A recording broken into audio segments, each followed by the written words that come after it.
As entrevistas com os presidenciáveis e hoje o professor coordenador do Movimento dos Trabalhadores Sem Teto e da Frente Povo Sem Medo, que reúne aí vários movimentos sociais do país. Ele também foi candidato do PSOL à presidência da República em 2018 e à Prefeitura de São Paulo no ano passado, aí em um segundo turno histórico, né? E nós convidamos então hoje para falar sobre o cenário político brasileiro, Guilherme Boulos. Bom dia, Guilherme. Bom dia Marcelo, Juliana, Fabrício, bom dia a todo mundo que acompanha a gente na Salvador FM. Guilherme, para começar, eu quero saber sua opinião aí sobre um assunto, claro, que movimentou a política nos últimos dias, né? Que foi a anulação das condenações do ex-presidente Lula. Para você, quem é que ganha e quem é que perde, sendo Lula, né? Sendo ficha limpa e essa suspeição de Moro? Olha, eu acho que antes de tudo ganha a democracia brasileira, porque não dá para aceitar o que aconteceu em 2018, quando um juiz, pelas suas convicções políticas, montando ali uma trama com meia dúzia de procuradores, resolve definir quem pode ou não pode participar de uma eleição. Ficou evidente para o Brasil todo. Hoje eu acho que não tem ninguém em sua consciência que diz que o Moro fez um julgamento parcial, fez um julgamento limpo. Não fez. Ele fez política. Ele usou do papel dele de juiz para fazer política. Tanto é que depois virou ministro do Bolsonaro, que ele ajudou a eleger com essa decisão. Então o judiciário faz uma reparação atrasada. Vamos combinar aqui que demorou 3 anos para poder reconhecer isso, mas é uma reparação e a retomada dos direitos políticos do Lula, acho que é um ato de justiça. Guilherme Boulos, Fabrício Cunha, é um prazer tê-lo aqui no Ligação Direta. A sua projeção política tem chamado muita atenção. Em 2018 já foi destaque na eleição presidencial, embora no percentual de votos não tenha ido tão bem. Mas aí ano passado brigou voto a voto com Bruno Covas pela Prefeitura de São Paulo. O que o senhor acaba atribuindo esse crescimento que está sendo tão evidente em nosso país, do seu nome como forte candidato político, Guilherme? Fabrício, meu caro, bom dia. Olha, o que tem acontecido é que acho que as pessoas também estão querendo uma renovação política no Brasil. O que a gente viu nesse último período foi um crescimento, vamos dizer assim, da negação da política. Essa ideia, político é tudo igual, político não presta. A gente ouve isso em tudo quanto é canto. Ouve isso na família, dentro de casa, ouve isso no boteco. As pessoas construíram uma certa descrença em relação à política. E, de algum modo, se a gente for ver, tem as suas razões. Tem as suas razões porque a política brasileira, em sua maioria, principalmente nos últimos anos, não deu respostas ao que as pessoas precisam, para as suas demandas. E muitas vezes ficou ali numa relação de promiscuidade entre interesse público e alguns interesses econômicos poderosos, privados.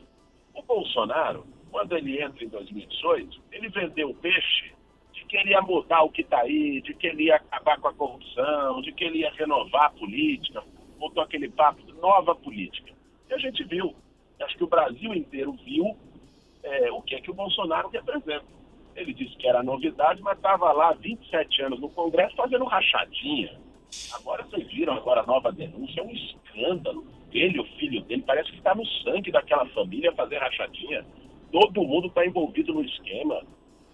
O negócio de miliciano no Rio de Janeiro, está envolvido em tudo que não presta. Então, as pessoas foram percebendo que eu acho que foram buscando outras alternativas. O projeto que a gente representa, que não é simplesmente o meu nome, é o projeto do PSOL, é um projeto de construir um combate à desigualdade. Nós temos um compromisso, que é um compromisso com o combate à pobreza, com o combate à fome, com não aceitar esse abismo social que tem no nosso país, que é um país que tem um potencial gigantesco, é um país que tem um povo incrível, criativo, mas que está matando esse potencial, está matando literalmente hoje, inclusive, o seu próprio povo. Então nós defendemos esse projeto, um projeto de um país menos desigual, com justiça social, de um governo que sirva para o povo, que diminua essa distância tão grande entre a política, entre o poder e as pessoas comuns, as pessoas normais, você que está ouvindo a gente. Então, esse projeto tem ganhado mais força na sociedade, porque também as pessoas acho que se cansaram dessa farsa que que o Bolsonaro representa. Bom dia, Boulos. É Marcelo, tudo bem? Bom dia, Marcelo. Então vamos falar desse projeto. O senhor já está achando que é possível fazer uma ampla frente de oposição para concorrer contra o presidente Jair Bolsonaro? Marcelo, meu caro, eu não só acho que é possível, como eu acho que é necessário e urgente. E urgente. Olha o pesadelo que a gente dá. Gente, quem imaginou há 3 anos atrás que o Brasil ia estar agora aqui nessa situação? Nós estamos com 2.000 mortes por dia. É o pior governo do mundo para lidar com a pandemia do coronavírus. É claro, não foi o governo que inventou a pandemia. A pandemia foi um acontecimento, né, da humanidade. Agora, o governo Bolsonaro, o descaso que ele tem com a vida das pessoas, eu não vi em nenhum lugar do mundo. Que presidente chegou e disse, e daí, diante dos... Não sou coveiro, é uma gripezinha. Sabe, é uma coisa desumana, é uma coisa perversa. Não valoriza a vida das pessoas.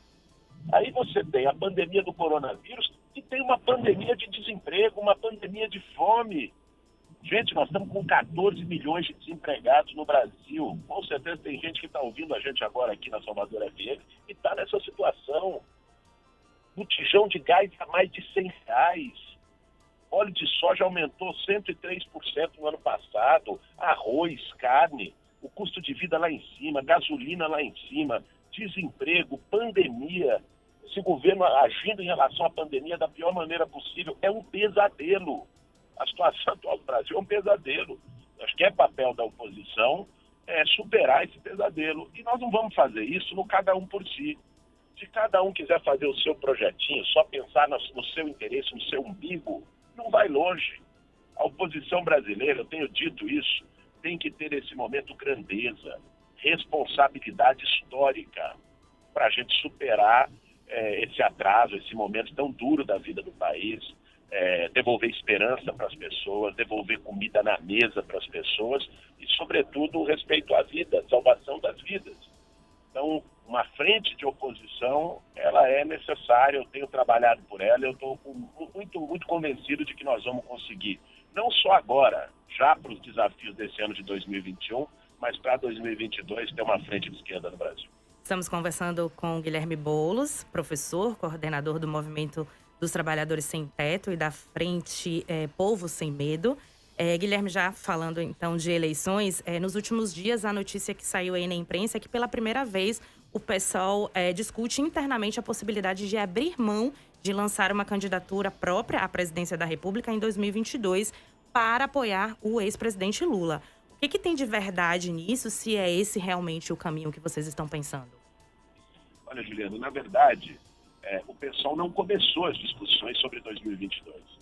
Não houve ainda uma discussão interna, o partido vai fazer o seu congresso, que vai ser no meio do ano para o segundo semestre, e nesse congresso o partido vai ter a oportunidade de discutir a sua tática eleitoral para 2022. Então tem muita especulação, que às vezes a imprensa joga até para ganhar audiência, mas não tem esse debate ainda aberto no partido. O que tem de verdade, de concreto, é o que eu acabei de dizer para vocês. Uma disposição do partido de construir unidade, de construir frente. Agora, se você começa com a discussão de nome, fala, vamos discutir a frente, o nome é tal, eu acho que não é o melhor caminho. Claro que vai ter que chegar no nome, vai ter que ter um candidato, né? E o pessoal vai estar aberto para discutir unidade. Agora você tem que começar a discussão no projeto, no programa. Qual é o programa que nós queremos para o Brasil? Qual é o caminho para derrotar o Bolsonaro? Eu, francamente, acredito que nós precisamos de um programa de reconstrução nacional. Um programa que, em primeiro lugar, recupere o investimento público, recupere o emprego. O Brasil tem que ter um plano de obras públicas, infraestrutura, saneamento, moradia popular. Ninguém constrói mais casa popular nesse país, no próprio complexo da saúde. E quando você investe, quando o governo investe, o resultado é geração de emprego e depois isso volta. Porque vamos pensar aqui, um conjunto habitacional. Vai lá, o governo constrói um conjunto habitacional. Você vai gerar emprego. Você não vai gerar casa só para as pessoas, você vai gerar centenas de empregos para fazer aquele conjunto direto, sem falar dos empregos indiretos, né? Você vai gerar no setor de insumos para a construção civil. Isso vai aquecer a economia, isso vai botar mais dinheiro no bolso das pessoas, vai aumentar o poder de compra. e ao mesmo tempo aumenta a arrecadação do Estado, porque quando as pessoas consomem mais, elas também pagam mais imposto.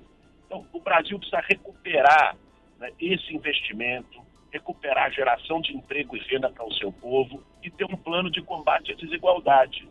Tudo que o Bolsonaro quer é passar a eleição de 2022, igual ele fez em 2018, discutindo o kit gay, discutindo fake news, fazendo um debate moral na sociedade. Não é esse debate, nós temos que discutir a fome, nós temos que discutir o preço do botijão de gás, nós temos que discutir o desemprego.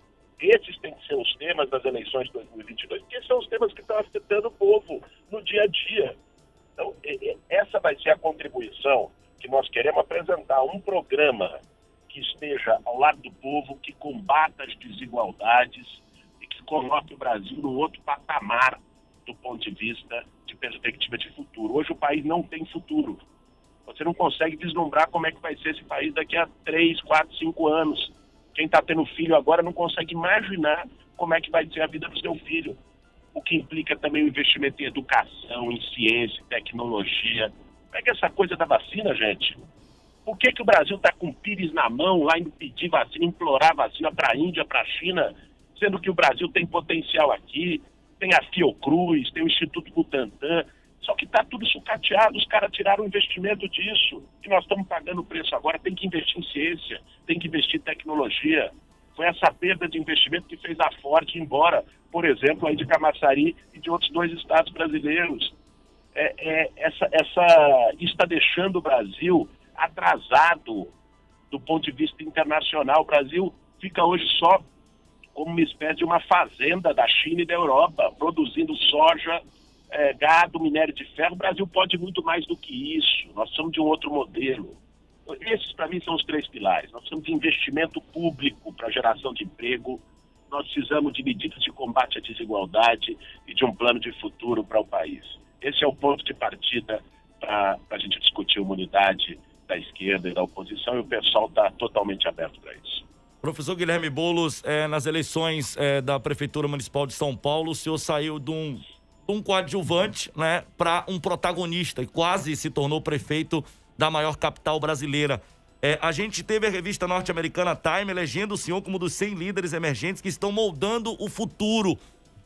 Como não pensar em ser candidato em 2022, de repente abrir mão por uma candidatura do PT, sendo você, nesse momento, talvez o nome com maior foco positivo da esquerda, Guilherme? Olha, eu estou entre aqueles, muito francamente, que eu não faço política do ponto de vista de carreira. Eu fui candidato a presidente da República em 2018, numa eleição que a minha chance de ganhar era quase 0. Mas eu fui candidato à presidência. Se eu fosse candidato, por exemplo, a deputado federal em 2018, eu estaria na Câmara Federal hoje. Só que, para mim, a política não é um espaço para você galgar carreira. A política é um espaço de você expressar quem que você acredita, você expressar projeto. Naquele momento, ser candidato a presidente teve o papel de eu poder passar para o Brasil as ideias que eu acredito, que meu partido acredita, que a gente vê como as melhores para o país. Uma candidatura não depende só da nossa vontade. Uma candidatura depende também da situação do país.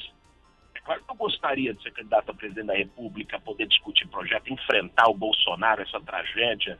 Agora, nós temos que ter, nesse momento, grandeza e responsabilidade histórica.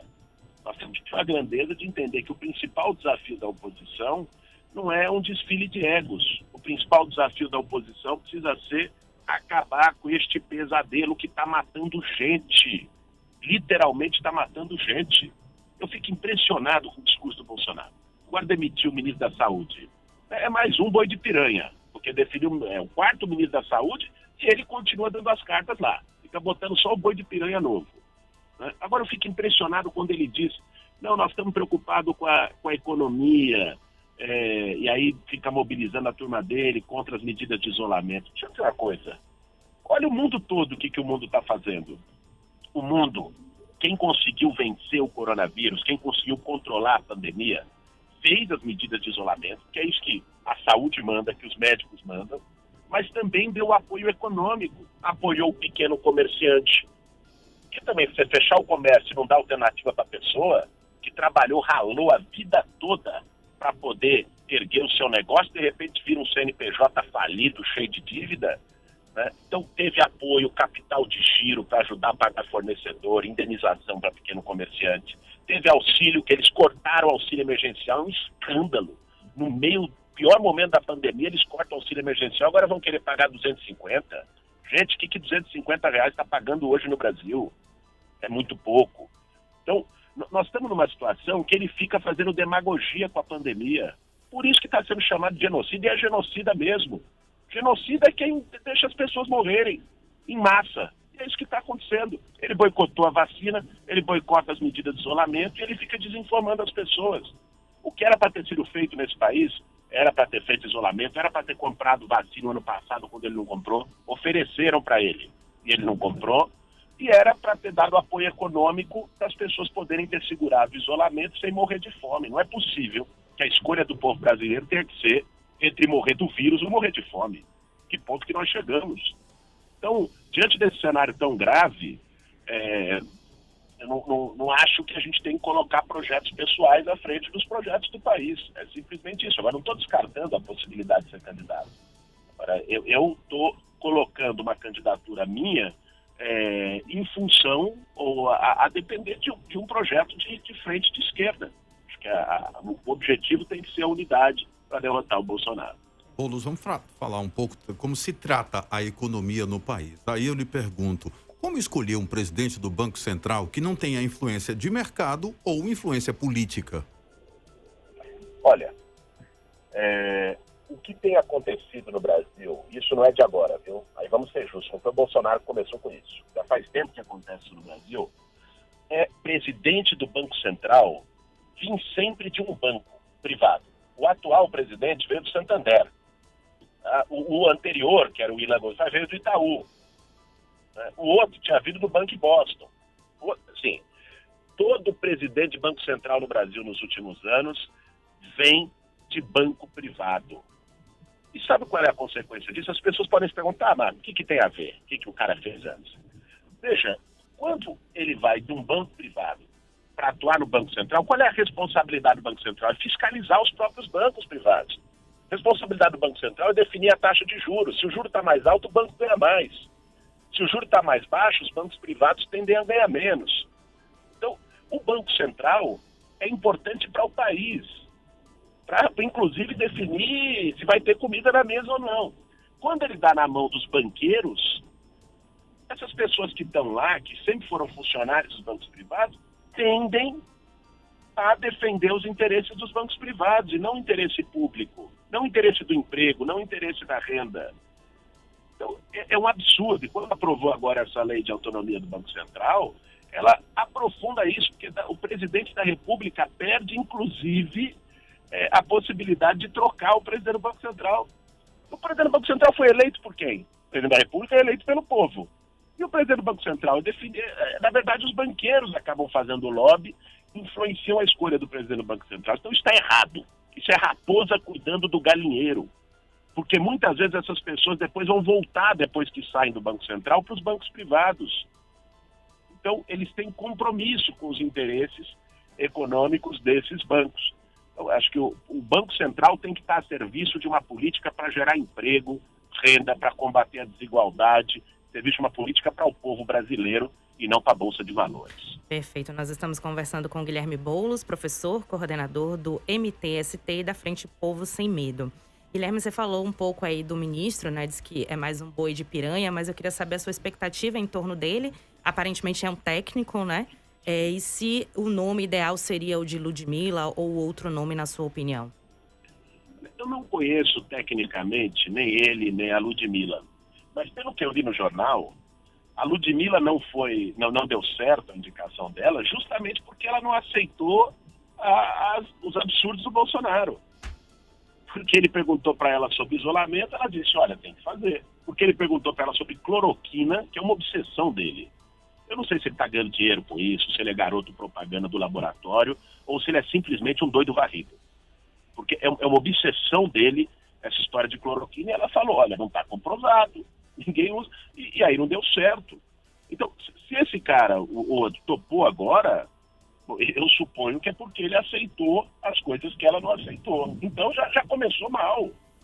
Se ele vai ser ministro da Saúde para poder defender que as pessoas têm que sair por aí sem usar máscara, como o próprio Bolsonaro faz, para poder defender que a cloroquina que é a solução, para poder continuar boicotando a vacina, então é 6 por meia dúzia. É boi de piranha. Não adianta ficar só trocando o nome e mantendo a política, porque parece que quem está dando a política é o Bolsonaro. É o Bolsonaro, é o Carluxo, aquele filho dele, que é um maluco completo. É o Eduardo Bananinha, o outro filho dele, que estava, inclusive, está no jornal isso, na entrevista da Ludmilla. Que filho de presidente vai entrevistar quem vai ser ministro, gente? Quem que é o Eduardo Bananinha na fila do pão para definir agora ministro do Brasil? Isso aí essa família Bolsonaro, faltou uma terapia em grupo nisso aí, viu? Há um tempo atrás, se tivesse feito, talvez eles estariam melhor. Professor Guilherme Boulos, Fabrício, mais uma vez, perguntando aqui no Ligação Direta. O Felipe Neto foi intimado aí, né, a pedido de Bolsonaro para explicar o termo genocida que o senhor acabou de citar aqui, e o senhor, há 14 horas atrás, se solidarizou com o Felipe Neto nas redes sociais, né, professor? Pois sim, eu achei um absurdo. Eu não sei se quem está ouvindo a gente acompanhou esse caso. O Felipe Neto recebeu a Polícia Federal na porta dele com uma intimação porque ele chamou o Bolsonaro de genocida. Mas pera lá. Primeiro assim, não vou nem entrar no mérito se é genocida ou não é. Para mim é genocida. Se a Polícia Federal quiser vir me intimar, que me intime. Porque eu estou dizendo aqui na rádio para vocês que é genocida. Porque genocida é quem deixa um monte de gente morrer. Então quem não compra vacina, quem desestimula as medidas sanitárias, quem tem desprezo pela vida dos outros e é presidente da República, para mim é genocida. Ponto. Agora, a questão não é nem o mérito. A questão é que, espera um pouquinho, não existe liberdade de expressão nesse país? Se alguém resolve questionar, criticar o presidente, falar algo sobre o presidente, vai receber a Polícia Federal na porta? Que democracia é essa? Que caminho que o Brasil está tomando? Bolsonaro agora é o dono do Brasil? É o ditador do Brasil? Ninguém pode falar mal dele? Olha, não pode ser assim. Nós não vamos aceitar isso, não vai nos intimidar. Vamos continuar chamando ele de genocídio e de tudo que precisar chamar e fazendo o que for necessário. É inadmissível que use a Polícia Federal para fazer política. Esse não é o papel da Polícia Federal. A Polícia Federal devia estar investigando o Queiroz. A Polícia Federal devia estar investigando a rachadinha do filho dele. A Polícia Federal devia estar investigando a milícia do Rio de Janeiro, que ele está envolvido até o pescoço. Não indo atrás e intimar um youtuber que falou dele. Boulos, há um intervalo muito pequeno entre as eleições no país. De 2 em 2 anos. A pessoa está cumprindo o seu mandato esse ano e no próximo ano já está discutindo sobre eleição. O senhor é a favor da unificação? Olha, esse é um debate um pouco complexo, Tito, porque você unificar todas as eleições, a tendência é que, por exemplo, o debate municipal fique muito em segundo plano. Porque numa eleição em que você tem a eleição presidencial acontecendo, é natural que o foco do Brasil fique para a eleição presidencial, certo? Porque é o debate nacional, porque é o debate mais importante. Então, o debate sobre as cidades, sobre os municípios, que é onde o poder acontece mais perto do povo, tenderia a ficar em segundo plano. Então, a princípio, eu não sou a favor da unificação do calendário eleitoral.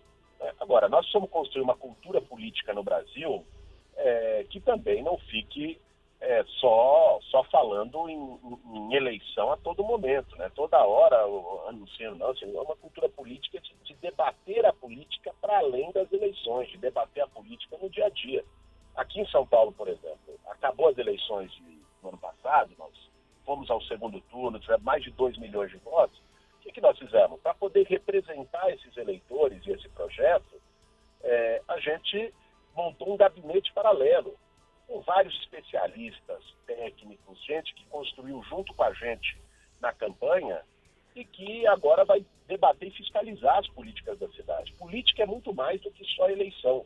Política não pode se fazer só de 2 em 2 anos. Nós temos que discutir política cotidianamente a partir da fiscalização de quem está no governo, da construção da oposição, de manifestações de rua. Acho que essa é a mudança de cultura política que tem que ter no país. Nós estamos ao vivo pelo YouTube, Rádio Salvador FM, conversando com o Guilherme Boulos. Muitas mensagens aqui. Bárbara Freitas, Lucas Marbach, a família Bolsonaro com mais de 20 milhões comprados em dinheiro vivo, mansão de 6 milhões, 15 milhões em leite condensado, rachadinha, Queiroz, Marielle Franco. Por falar em Marielle Franco, no domingo completou-se aí 3 anos, né, da morte da vereadora Marielle Franco e ainda sem a resposta da frase quem mandou matar Marielle, né, Boulos? Pois é, né? É um episódio dos mais tristes, dos mais bárbaros da história política nacional. É uma vereadora, mulher negra, sendo assassinada no exercício do seu mandato na segunda maior cidade do Brasil, porque enfrentou interesses. Porque contrariou interesse de milícia, porque contrariou interesses de poderosos no Rio de Janeiro. Agora, o que mais espanta é que a Marielle foi assassinada, passaram 3 anos e nós não sabemos quem mandou matar ela. E tem conexões, as investigações mostraram, diretamente com o presidente da República. Assim, um dos presos, inclusive, não é só suspeito, está preso por ter participado do assassinato da Marielle, era vizinho do Bolsonaro. Era daquele mesmo condomínio, aliás, daquele condomínio ali, hein, gente? Pelo amor de Deus, hein? Parece que é o condomínio da milícia, né? E o outro foi encontrado 100 e poucos fuzis na casa dele, tinha foto também com o Bolsonaro. Assim, parece que a investigação começou a apontar para coisas perigosas e aí eles deram uma abafada no caso, lamentavelmente. Nós vamos seguir questionando quem mandou matar a Marielle, justamente também para que a gente não permita que crime político no Brasil seja naturalizado. Imagine se quem discorda do outro começar a ir dando tiro de fuzil na cabeça dos outros, o que vai virar esse país? E a deputada Thalíria Petroni também está sofrendo isso, né? A Thalíria, nossa líder no Congresso, grande deputada, mulher negra, se elegeu como a mais votada de Niterói, no mesmo ano que a Marielle se elegeu como a mais votada do Rio, ela era vereadora na época. Depois, hoje deputada federal, teve que se mudar para Brasília porque estava sofrendo ameaça sistemática do Rio de Janeiro.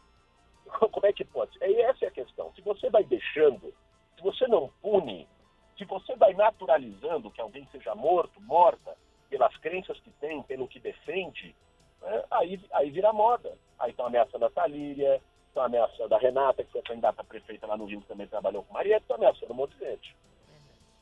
Professor Guilherme, sobre a descriminalização das drogas, né? Ou até um controle do Estado sobre o consumo, que gera aí um lucro de mais de 70 bilhões. O senhor falou da morte de Marielle, o poder paralelo tem ficado cada vez mais milionário e com poder de fazer esse tipo de execução sem haver nenhum tipo de punição. E até pessoas que estão aí com o colarinho branco que se escondem atrás das proibições para lucrarem e acabarem fomentando também o enriquecimento do poder paralelo. Como que você entende as drogas no Brasil e essa guerra às drogas que muitas vezes resvala nas pessoas mais pobres das comunidades brasileiras?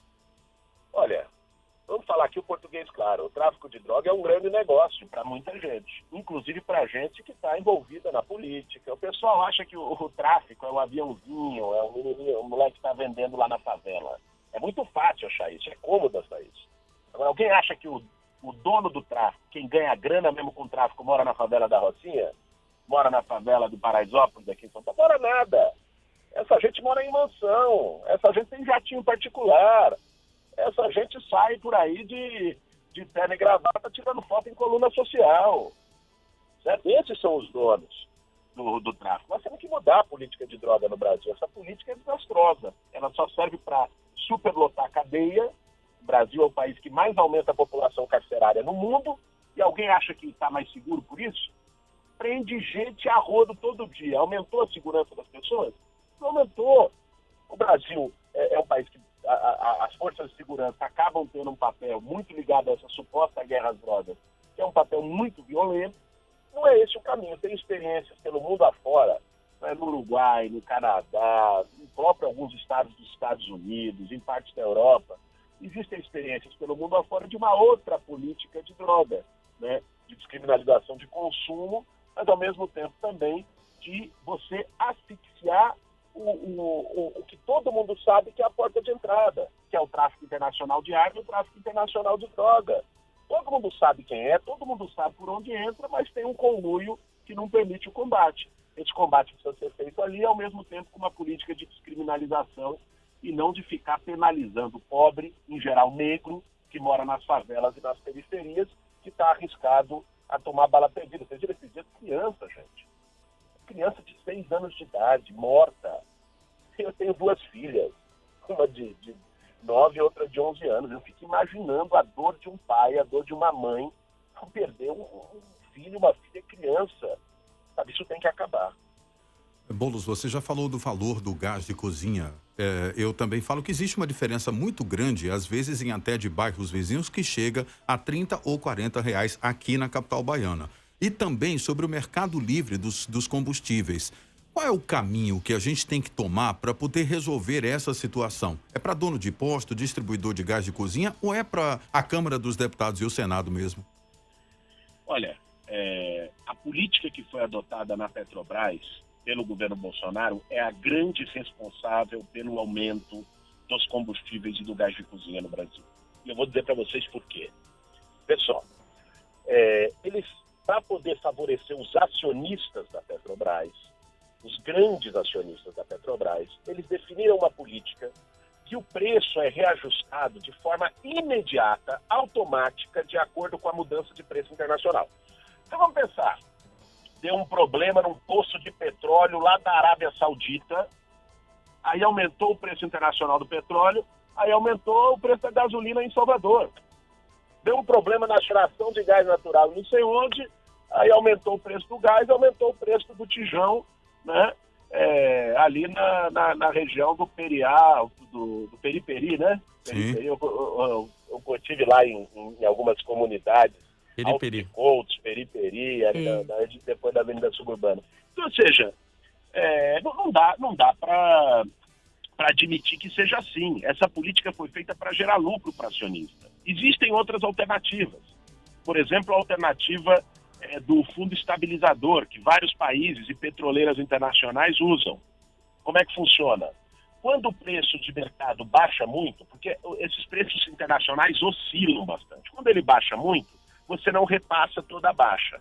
Aí você monta um fundo com isso para que quando ele aumentar, você também não fazer um aumento. Existe a política de média móvel de preço, anual, que você não vai fazer um reajuste imediato, você vai fazer o reajuste conforme a curva do ano, só no final do ano, porque às vezes a baixa compensa um aumento. Por que não foi feita essas políticas no Brasil? Elas já foram feitas no passado. Por que elas não estão sendo feitas agora? Porque o acionista quer ter o lucro ali imediato. E quando aumenta, ele quer que aumente na bomba, ele quer que aumente o preço de botijão de gás também. Então veja, essa política é que está fazendo o povo brasileiro pagar o preço. Essa política tem que mudar imediatamente e ela vai permitir baixar o preço de combustível e baixar o preço de gás no Brasil. Perfeito. Nós conversamos com Guilherme Boulos, professor, coordenador do MTST e da Frente Povo Sem Medo. Guilherme, gostaria muito de agradecer a sua participação aqui na Salvador FM. Nossos microfones estão abertos sempre que você precisar. Obrigada. Eu que agradeço, Juliana, agradeço ao Marcelo, agradeço ao Fabrício, todo mundo que nos acompanhou na Salvador FM. Muito obrigado pelo convite. Excelente dia para todos. Obrigada. Tchau, tchau. Obrigado, Boulos. Ganhadora da promoção Terça do Baianão, um eletro desta terça no programa Ligação Direta, sai para Ana Cristina de Andrade da Silva, que mora em Camaçari, final do telefone 7190.